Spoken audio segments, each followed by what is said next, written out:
message to our parents and guardians.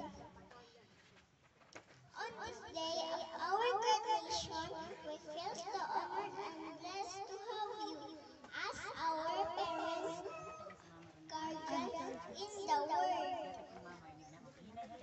And We want to express our gratitude for your care and support over the years.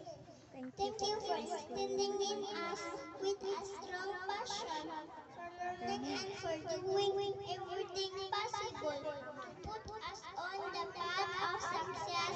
We will never forget the important values you have passed down on us, particularly perseverance and honesty. Words cannot describe how important you are you are all to us. There are no better words to use today than thank you. Mom, Dad, Lolo, Lola, aunties, and uncles from the bottom of our hearts. thank you for always Thank you for always selflessly putting us putting us first. you have given You us have given us the greatest gift of all, education, the best legacy parents can pass on to the children. Thank you so much for believing in us.